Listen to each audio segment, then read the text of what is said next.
Dimahasau AGP demands immediate dissolution of North Qatar's Autonomous Council.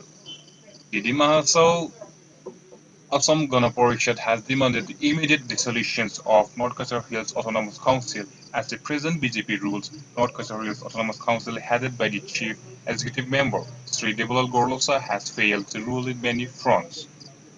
This was disclosed by the advisor and former CEM of North Qatar Hills Autonomous Council Sri Debojit Hossain and former CEM EM Prakanta Warsha in a press meet held at the office of the Dimahasau SGP in presence of Bokul Bodo, President of SGP District Committee, Laljisha Baite, MSc, Kowal Tangmar, MSc, Elmar, MSc, along with the other SGP leaders and workers on Monday. Addressing the media, both Hossain and Warsha said it was really a matter of surprise that the present chairperson of the NC Hill Autonomous Council has abruptly adjourned the today's sessions without performing any business, stating that the ruling party was not prepared. The today's session was summoned by the chairperson was about to discuss the important issue on the salary problem of the council employees who are on the educations along with the other important issue. They said the opposition has already put questions well ahead as the norms, but the ruling party failing to answer has abruptly adjourned the session. Therefore, they feel that the present executive committee of the NC Hills Autonomous Council has no moral right to continue in the office. They feel that the CEM and CHSC should resign on the moral ground. They further said that they would submit a memorandum in this regard to the Governor of Assam, Sri Banwarilal Purohit, who is the constitutional head of the 6th schedule and is arriving Haflong on Tuesday in a 2 days visit to Dima Hasao. जो council session का date रहा उसमें आज जो हुआ वो 1952 से आज तक नहीं होने वाला चीज़ हुआ है। सेशन का डेट दिया, सेशन में भी ढुका, एम्प्लॉय लोग भी स्ट्राइक में हाई होने से भी सेशन 2 नहीं रोका, लेकिन क्या वजह से मालूम नहीं। आज में सेशन 2 कुछ बिजनेस कंडक्ट कर नहीं सका, लिस्ट ऑफ बिजनेस देने नहीं सका, क्वेश्चन जो पुट अप किया डिपार्टमेंटली उसको भी हमको जवाब नहीं दिया। और जो होने से भी सेशन में जब आया ऑनरेबल मेंबर्स लोग को तो बात करने को टाइम देने रहा, बात करने नहीं देने वाला तो ओपोजिशन का काम होता है, वॉकआउट करेगा, हल्ला करेगा, ऐसा करेगा। रूलिंग हुई के बात नहीं करने देके सेशन एडजॉर्न करने वाला तो पहला बार सुन कर, उसका मतलब अभी हम लोग का काउंसिल का ना एडमिनिस्ट्रेशन चलता, ना जुडिशरी चलता, ना लेजिस्लेटिव चलते, तीनों भी चलन नहीं चलता। That means council cannot be run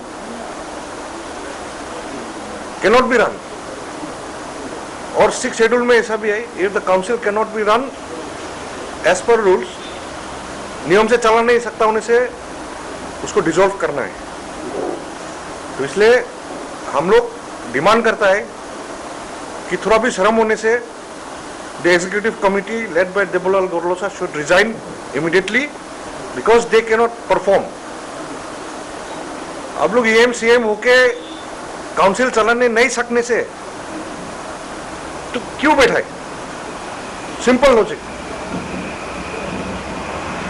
non functional this council, this government and council can not perform, कुछ भी अभी स्टैंड स्टिल होके। और हम लोग को चेयरमैन भी, चेयरपर्सन भी कैसा कंडक्ट करना है, नियम क्या है वो भी मालूम नहीं है मेंबर लोग को। और सबसे शर्म को बात है, हंसी को बात भी है, सेशन का डेट 2 दिया, एक तो 16 तारीख दिया, बाद में फिर 17 देता है। तो ऐसा में फिर नेग्लिजेंस कभी देखा नहीं काउंसिल की हिस्ट्री में, इतना शर्म को बात है। 16 दे के क्यों कंडक्ट नहीं करा मालूम नहीं, फिर 17 दिया, उसमें कंफ्यूजन। हम लोग तो कल भी किया रहा, सेशन में? कोई भी नहीं है। Session can be held any day, Sunday ऑन सी भी सकता है, रात में भी करने सकता है, same as parliament and legislative. इसलिए यह काल में देखे संडे बोल के फिर दिया होने से भी तो शर्म बात है। तो ऐसा काउंसिल चलाता जो 1952 से आज तक कभी दिखा ही नहीं।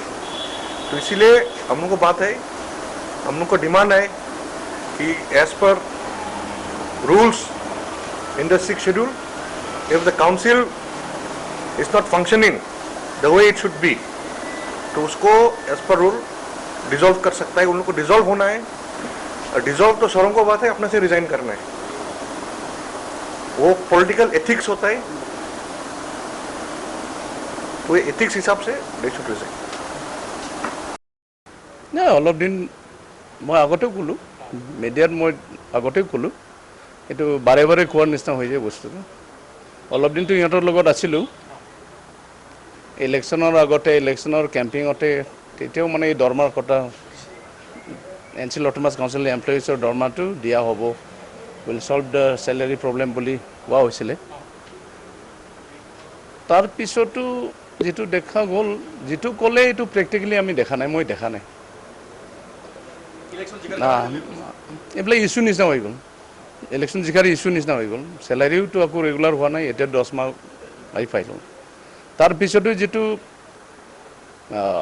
নন প্লেনত যিটো প্ৰচেছ কৰিব, নৰ্মেলাইজেশ্যনৰ পৰা নন প্লেনত যিটো লৈ যাব, এইটো যিটো প্ৰচেছ কৰিবলৈ কৈছিলে, আৰু আমাৰ MLA ক আমি কৈছিলোঁ তুমি দায়িত্ব ল'ব লাগিব, সি নিজেও দায়িত্ব লৈছিলে, মই আপোনালোকক গাইড কৰিম, কাউন্সিলক গাইড কৰিম। পিছততো তাৰ কোনো গাইড চাইডটো দেখা নাই, তেখেতে নেদেখা হ'ল, কি এক্টিভিটিজ আছে নাজানো আজি। গাইডটো দেখা নাই, কি কৰি আছে নাজানো, ভিতৰত কৰি আছেতো মই নাজানো, বাট প্ৰেক্টিকেলিতো কোনো বাহিৰত তেনেকুৱা দেখা নাই কাম কৰা। তেতিয়াহ'লে যি কটা আশা দি ইলেকশ্যনটো জিকি গ'ল, এইটো যেতিয়া কৰিব পৰা নাই, সেইটো পাৰ্টিত, এইটো এক্সিকিউটিভত মই থাকিয়া মই নিজে বদনাম হ'বতো পাইছোঁ। সেইটো কাৰণে মই কেইটামান সঁচা সঁচা কথা ক্লিয়াৰে কৈ দিওঁ, মোক বেয়া পায়। মইতো কৈ থাকিম, যিটো সঁচা এইটো কৈ থাকিম, বেয়াটো মই বেয়া ক'ম, ভাল মই ভাল ক'ম, ভালৰ কাৰণে কাম কৰি থাকিম। এইবিলাক চিন্তা কৰিয়ে মই আজি গণ পৰিষদত মই জইন কৰিলোঁ আৰু কাম কৰি থাকিম।